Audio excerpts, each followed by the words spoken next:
नमस्कार दर्शक बंधु शुभ संध्या आज देश विदेशर बड़ खबर रही खबर देखा पूर्व आपण मैंने वीडियो को लाइक करी क्यों जिले देखुं गोटे कमेंट करेंगे।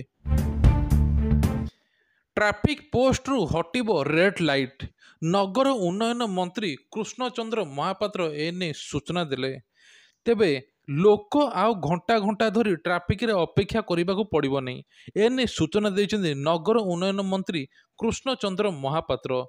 कृष्णचंद्र महापात्र कहते एथिपाई विकल्प व्यवस्था करा ओभरब्रिज एवं आप्रोच रोड व्यवस्था करा खूब शीघ्र एने विभाग स्तर आलोचना निष्पत्ति एणे मेट्रो रेल प्रकल्प बंद हेबनी बोली मंत्री कहते। से आहुरी कहते राज्य बजेट पर आवश्यक पड़िले केंद्र सरकार सहयोग नियाजिबो डबल इंजिन सरकार निश्चित ओडिशा को सहयोग करिवे किभली त्वरान्वित हेबो ओडिशा केमिति आगु बढ़ियो सबकिछि बुझिबे मोदी सरकार।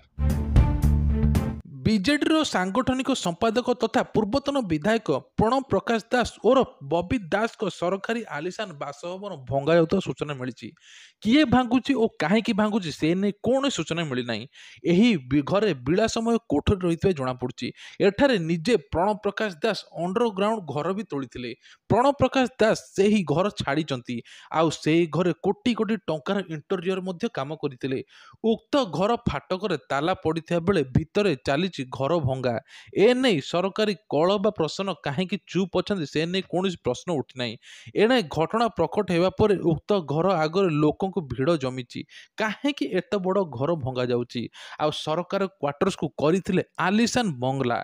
गत साधारण निर्वाचन में बीजेडी शोचनीय पराजय पर प्रणव प्रकाश दास भयभीत होई एही काम कराउथुवा चर्चा मिली। रथ काठ अभाव जो हाथ बांधि बसी महारणा सेवक एजाए मध्य काठ आसी नाही आउ करत कल 13 परस्त पोटल काम जांच पाहिया पट्टा पहुंची नाही पट्टा रथ खोलारे निर्धारित समय पहुंची नथिबारु महारणा सेवक असंतोष व्यक्त करिसेंती काठ न पहुंचबारु धार्य समय रथ काम सारिबा आह्वान पालटिबो बोली कहिसेंती। तेणु महारणा सेवक माने कहिसेंती रथयात्रार 10 दिन पूर्व काम सारिबा नहीं कही किंतु ए नहीं से लक्ष्य अधूरा रहीगला कहीं काठ आसी पहुँची पारा नहीं आउ ए नहीं महारणा सेवक मैंने बहुत असंतोष व्यक्त देइचंती मात्र 13 दिन भितर एत सब काम केमिति करिवे से नहीं बड़ शोचनीय अवस्था हो जाइए महारणा सेवक। सुभद्रा योजन हेउथुबा गुजब को विश्वास करंतु नाही एभली कहले उपमुख्यमंत्री प्रभाती परिडा। तेबे योजना उपरे कौनसी भूल खबर न देखा अनुरोध कले उपमुख्यमंत्री जहाँकि अत्यंत दुखर कथा बोली कहिसंती। सुभद्रा योजना को ड्राफ्ट तैयारी होउची 100 दिन भितर निश्चय सुभद्रा टंका लोक को मिलिबो योजनार रूपरेखा आसिया पर सही अनुसार कार्यकारी कराजियो बोली कहिसंती। सूचना अनुसार सुभद्रा योजना रे ओडिशा को सब महिला को 50,000 टंकार कैश भाउचर मिलिबो निष्पत्ति अनुसार राज्य रे सब महिला को सुभद्रा स्कीम टंका मिलिबो आगामी 2 वर्ष भितर एही टंका महिला माने निज घर आवश्यकता लगी व्यय करें। अन्य पक्षे माँ ना रे गछटी कार्यक्रम शुभारंभ कर उपमुख्यमंत्री तेणु 7 दिन भितर मिशन शक्तिर माँ माने 2.5 कोटी टंका गछ लगे 2.5 कोटी गछ लगे आह्वान देइचंती 4.5 कोटी ओडिया 4.5 कोटी गछ लगाइबा महिला और शिशु कल्याण विभाग मिशन शक्ति विभाग लक्ष्य रखिछि प्रथम पर्यायर 7 दिन मध्य 2.5 कोटी गछ लगाइबे बोली मिशन शक्तिर महिला माने कुहाଯାଇଛି।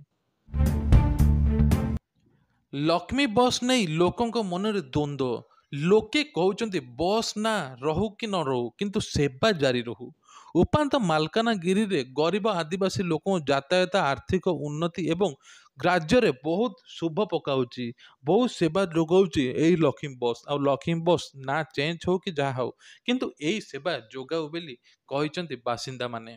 तेबे ए नै लोकक मन रे किछि आशंका रहिछि आउ किछि लोकक मन रे एक मत अछि। तेबे पूर्वरु जन कल्याण पई एही योजना आरंभ करथिले राज्य सरकार नवीन पट्टनायक वर्तमान यात्री सुविधा आउ कम मूल्य यात्रा कर जिलार सबु स्थान लक्ष्मी बस यातायात करुच्ची लोक सुरक्षित भाव निजर गंतव्य स्थल में पहुँचुची लक्ष्मी बस आउ जदि ये बंद हो जाए ताहले आमर यातायात असुविधा हो बोली कहिसंती ग्रामवासी। 26 राज्य में छेचिब वर्षा मौसुमी को सक्रिय करिबो घूर्णी बलय तेबे ମୌସୁମୀକୁ ସକ୍ରିୟ କରିବ ଘୂର୍ଣ୍ଣିବଳୟ ବଙ୍ଗୋପସାଗରରେ 26 ତାରିଖକୁ ସୃଷ୍ଟି ହେବ ବଡ଼ ଘୂର୍ଣ୍ଣିବଳୟ ଯୋଗୁଁ ବଢ଼ିବ ବର୍ଷାର ପରିମାଣ। ଆସନ୍ତା 5 ଦିନ ଯାଏଁ ପ୍ରବଳରୁ ଅତି ପ୍ରବଳ ବର୍ଷା ହେବ। 26ରେ ମୟୂରଭଞ୍ଜ, କେଉଁଝର, ଗଜପତି, କନ୍ଧମାଳ, ରାୟଗଡ଼ା, କଳାହାଣ୍ଡି, କୋରାପୁଟରେ ପ୍ରବଳ ବର୍ଷା ନେଇ ୟେଲୋ ଆଲର୍ଟ ଜାରି କରିଛି ପାଣିପାଗ ବିଭାଗ। ଏହା ସହିତ ଘଡ଼ଘଡ଼ି ବିଜୁଳି ସହିତ ସମ୍ଭାବନା ରହୁଥିବା ଜିଲ୍ଲାଗୁଡ଼ିକ ହେଲା ବାଲେଶ୍ୱର, ଭଦ୍ରକ, ଯାଜପୁର, କେନ୍ଦ୍ରାପଡ଼ା, କଟକ, ଜଗତସିଂହପୁର, ପୁରୀ, ଖୋର୍ଦ୍ଧା, ନୟାଗଡ଼, ଗଞ୍ଜାମ, ଗଜପତି, ମୟୂରଭଞ୍ଜ ଓ କେଉଁଝର। ଆଉ 27ରେ 3 ଜିଲ୍ଲାରେ ଅତି ପ୍ରବଳ ବର୍ଷା ସହିତ ଘଡ଼ଘଡ଼ି ସମ୍ଭାବନା ଅଛି ବୋଲି କୁହାଯାଇଛି। ମୁଖ୍ୟମନ୍ତ୍ରୀ ହେବା ପରେ ଏତେ ରାତିରେ ଶୋଉଛନ୍ତି ମୋହନ ଚରଣ ମାଝୀ। ତେବେ ନିଜ କଥା ନିଜେ କହିଛନ୍ତି। ମୁଖ୍ୟମନ୍ତ୍ରୀ ହେବା ପରେ ସେ ରାତି 3ଟାରେ ଶୋଉଛନ୍ତି। କାରଣ ପ୍ରତିଦିନ ଅନେକ ଲୋକ ଭେଟିବାକୁ ଆସୁଛନ୍ତି। ମୁଖ୍ୟମନ୍ତ୍ରୀ ହେଲେ ବୋଲି ବଦଳି ଯାଇଥିବା ଧାରଣା ଯେମିତି ଲୋକଙ୍କ ମନରେ ନ ଆସୁ, ସେଥିପାଇଁ ସମସ୍ତଙ୍କୁ ଭେଟିବାକୁ ଚେଷ୍ଟା କରୁଛନ୍ତି ସେ। ଆଉ ଜନ୍ମମାଟି କେଉଁଝର ରାୟକଳାରେ ଯାଇଥିବା ବେଳେ ଏକଥା କହିଛନ୍ତି ଯେ ମୁଖ୍ୟମନ୍ତ୍ରୀ ମୋହନ ଚରଣ ମାଝୀ କହିଛନ୍ତି ମୁଖ୍ୟମନ୍ତ୍ରୀ ସ୍ୱାଗତ ସମ୍ବର୍ଦ୍ଧନା କରିବା ପାଇଁ ପୁରା ଗାଁରେ ଉତ୍ସବ ହୋଇଥିଲା। ନିଜ ଘରକୁ ଯାଇ ମା ହାତର ମନପସନ୍ଦ ପଖାଳ ଓ ଶାଗ ଭଜା ବଡ଼ିଚୁରା ଖାଇଥିଲେ। ଗାଁକୁ ଯିବା ପୂର୍ବରୁ ମୁଖ୍ୟମନ୍ତ୍ରୀ ବିଶାଳ ରୋଡ୍ ଶୋରେ ଝୁମ୍ପୁରାରେ ଯାଇଥିଲେ। ଝୁମ୍ପୁରା ହାଇସ୍କୁଲରେ ନିଜ ମ୍ୟାଟ୍ରିକ ସହପାଠୀଙ୍କୁ ଭେଟିବା ସହିତ ଫଟୋ ମଧ୍ୟ ଉଠାଇଥିଲେ। ସେଠାରେ ଆୟୋଜିତ ସାଧାରଣ ସଭାରେ ମଧ୍ୟ ଜନ୍ମମାଟିର ଅନୁଭୂତି ବଖାଣିଥିଲେ ମୋହନ। ଆଉ ମୁଖ୍ୟମନ୍ତ୍ରୀ ହେବା ପରେ ପ୍ରଥମ ଥର ଲାଗି କେଉଁଝର ଗାଁରେ ରାଇକଳାରେ ପାଦ ରଖିଛନ୍ତି ମୋହନ ଚରଣ ମାଝୀ। ବିଶାଳ ଶୋଭାଯାତ୍ରାରେ ମୁଖ୍ୟମନ୍ତ୍ରୀଙ୍କୁ ପାଛୋଟି ନେଇଛନ୍ତି ଲୋକେ। ଗାଁରେ ସଭା କରି ଭବ୍ୟ ସମ୍ବର୍ଦ୍ଧନା କରିଛନ୍ତି। ଆଉ ନିଜ ଘରେ ପହଞ୍ଚିବା ପରେ ଲୋକଙ୍କୁ ଭେଟିବା ସହିତ ମନପସନ୍ଦର ଖାଦ୍ୟ ଖାଇଛନ୍ତି।